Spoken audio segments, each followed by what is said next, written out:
salam intelektual, izinkan saya memulai dengan satu pertanyaan. Jika pekerjaan selesai, apakah itu berarti sistem kerja kita sudah benar? Di banyak organisasi hari ini, target tercapai, laporan rapi, indikator kinerja hijau. Namun, di balik itu kita menyaksikan fenomena yang semakin masif. Ada burnout, kelelahan kronis, quiet quitting, dan budaya kerja berlebihan yang seolah-olah dianggap normal hari-hari ini. Pertanyaannya, apakah kita sedang membangun produktivitas atau sedang menguras daya tahan manusia usia produktif? Pada pertemuan sebelumnya, kita telah membahas bonus demografi, di mana jutaan penduduk usia produktif yang sering disebut sebagai kekuatan pasar bangsa. Kita juga telah membahas analisis jabatan yang menjelaskan apa pekerjaan itu dan siapa yang seharusnya mengerjakannya. Dan hari ini kita masuk ke pertanyaan yang jauh lebih mendasar. Seberapa besar beban nyata yang harus dipikul para tenaga kerja di balik jabatan itu? Bonus demografi memberi kita jumlah, analisis jabatan memberi kita struktur, tetapi tanpa analisis beban kerja, keduanya bisa menjadi ilusi manajerial. Pekerjaan selesai bukan karena sistem kerja yang sehat, tetapi karena manusia dipaksa menyesuaikan diri dengan beban yang tidak pernah benar-benar dihitung. Mari kita jujur melihat fenomena yang ada di Indonesia hari-hari ini terkait beban kerja.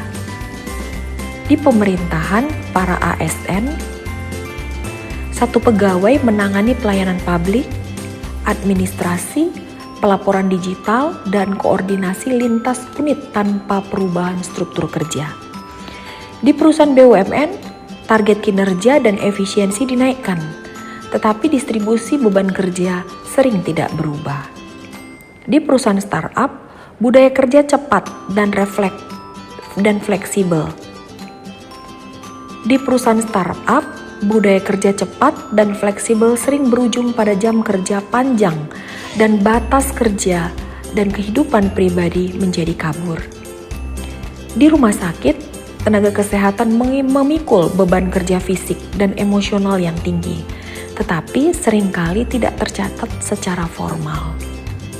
Di dunia pendidikan seperti perguruan tinggi, dosen mengajar, meneliti, melakukan pengabdian kepada masyarakat, mengisi sistem, dan mengejar akreditasi. Semuanya berjalan bersamaan secara paralel.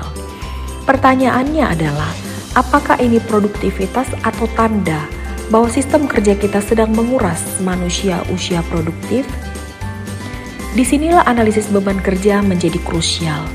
Beban kerja adalah sejumlah tugas yang harus diselesaikan dalam waktu tertentu, yang menuntut kemampuan pegawai baik secara kuantitatif, yang meliputi jumlah pekerjaan, maupun secara kualitatif, yaitu tingkat kesulitan, kompleksitas, dan mutu pekerjaan.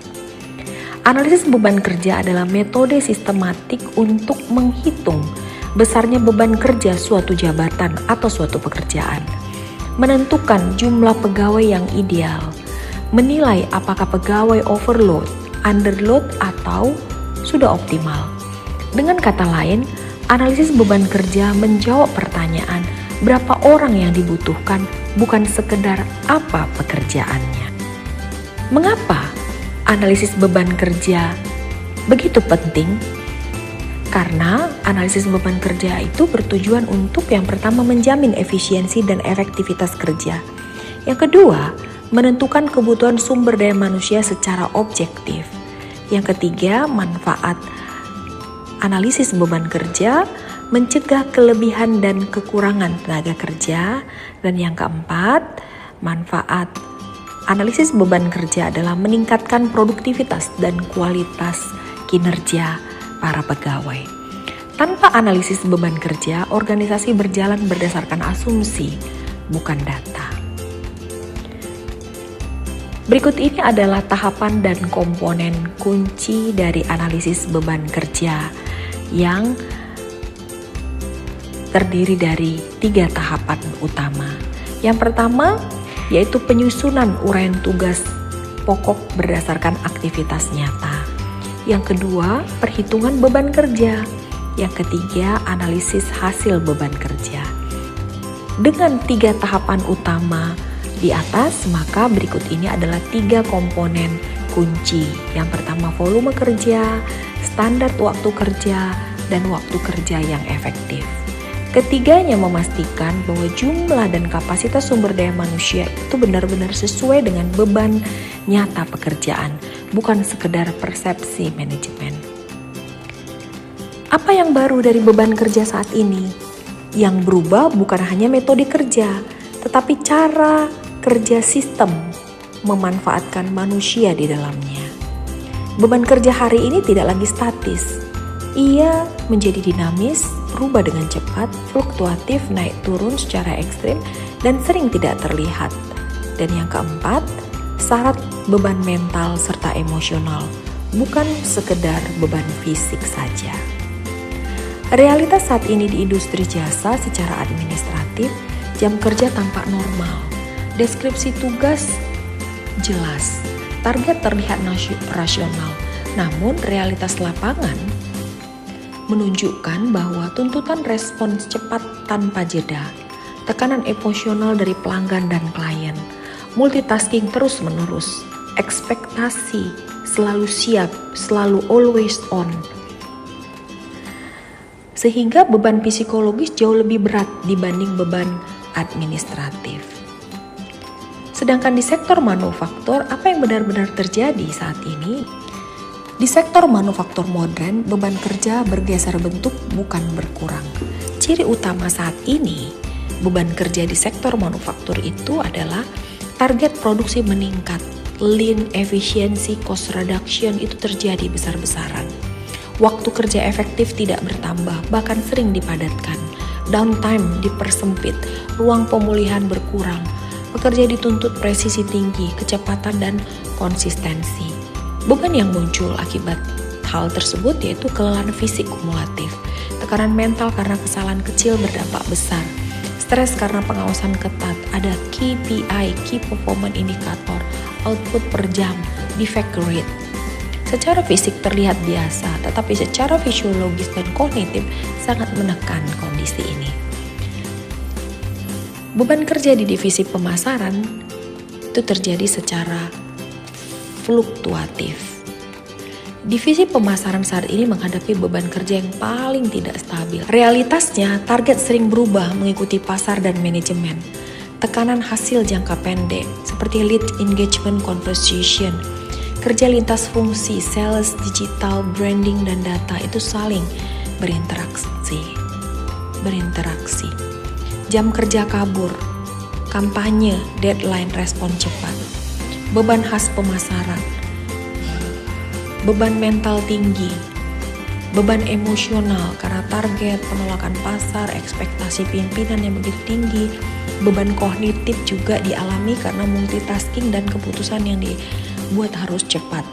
Beban kerja divisi pemasaran tidak linear, hari ini ringan, besok bisa ekstrim tanpa peringatan. Dampak yang akan terjadi jika kondisi ini dibiarkan. Jika sistem kerja tidak menyesuaikan dengan realitas ini, dampaknya nyata. Karyawan akan mengalami stres kronik, kelelahan fisik dan mental, meningkatnya kesalahan kerja, produktivitas turun dalam jangka menengah, kejenuhan, dan hilangnya keterikatan kerja. Oleh karena itu penting digarisbawahi, ini bukan lagi masalah individu, melainkan masalah desain, sistem kerja, dan organisasi. Penting digarisbawahi bahwa permasalahan ini bukan lagi masalah individu, melainkan masalah desain sistem kerja dan organisasi. Pendekatan lama bertanya, apakah orang ini sanggup mengerjakan pekerjaan ini? Tetapi pendekatan yang relevan hari ini terkait beban kerja itu adalah apakah sistem kerja ini masih manusiawi atau berkelanjutan? Beban kerja modern itu harus diukur tidak hanya dengan output, tetapi juga beban mental, beban emosional, intensitas kerja, dan kebutuhan pemulihan. Berikut ini adalah ringkasan isu global. Secara global, dunia kerja sedang menghadapi krisis burnout. Berbagai laporan menunjukkan mayoritas pekerja berada pada resiko kelelahan akibat beban kerja berlebih. ekspektasi yang tidak realistis, dan lemahnya dukungan organisasi. Produktivitas mengalami penurunan, disengagement meningkat, dan biaya sosial ekonomi yang ditanggung organisasi sangat besar. Transformasi digital dan AI juga menciptakan bentuk beban kerja baru.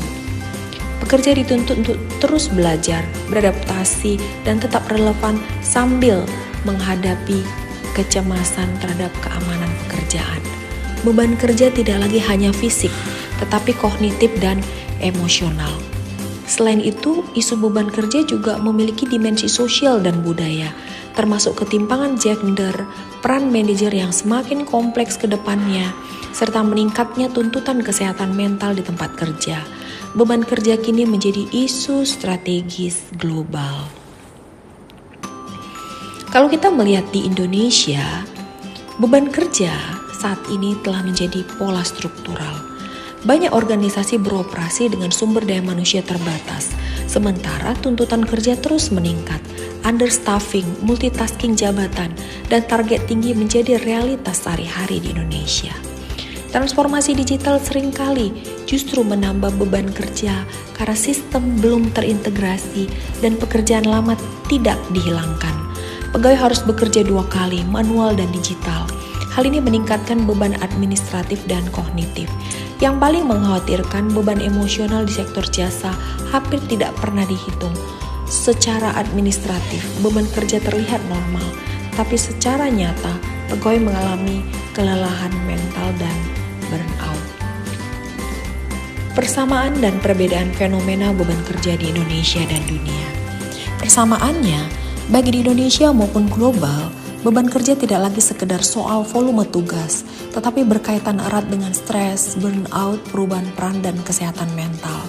Sedangkan perbedaannya, di Indonesia, masalah beban kerja diperparah oleh keterbatasan sumber daya manusia, lemahnya integrasi sistem, dan budaya kerja yang masih menormalkan lembur sebagai loyalitas.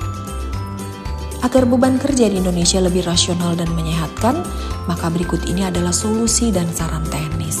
Yang pertama, wajibkan analisis beban kerja berbasis data sebelum penetapan target dan key performance indicator.